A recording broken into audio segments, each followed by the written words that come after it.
servers, we have what is called a trip light. Not too many people know the function of this, but I'm going to tell you.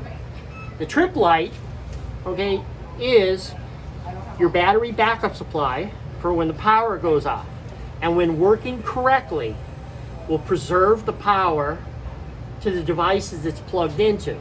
Now normally it's both servers, the entire cart is plugged into this, your printer, and also your cashless is plugged into this.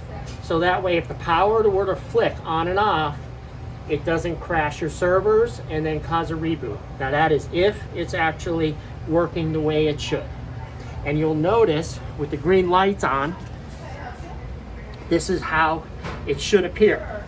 And if you hear this beeping, it means that it's turned off. Okay, so once again, we have the second part of our rack. Sometimes this is hanging on the wall by the rack, or it could be located right on the top of the black metal rack itself.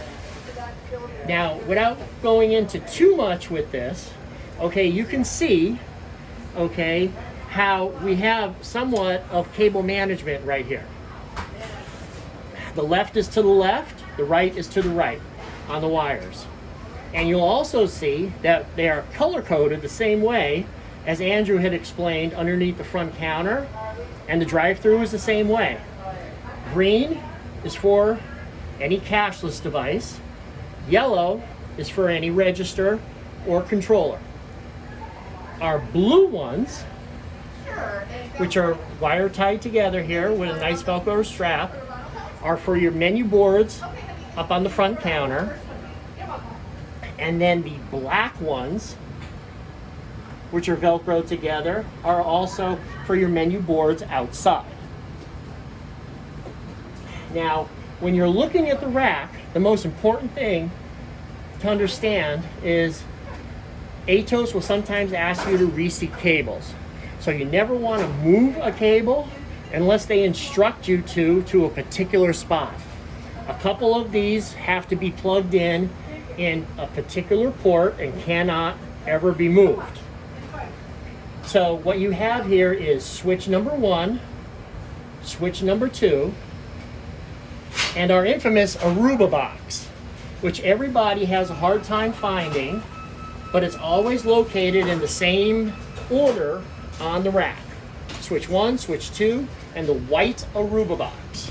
So whenever you're having a problem with the internet in the store, you're cashless, and you call ATOS, they always ask you to reseat the cables on the Aruba box.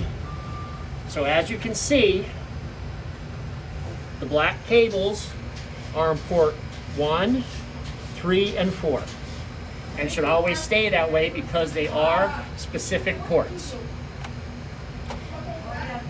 Below this, they have their Comcast modem for their internet. That is directly connected to the Aruba box. So again, they may ask you to reboot the modem, or they may ask you to reseat the cables.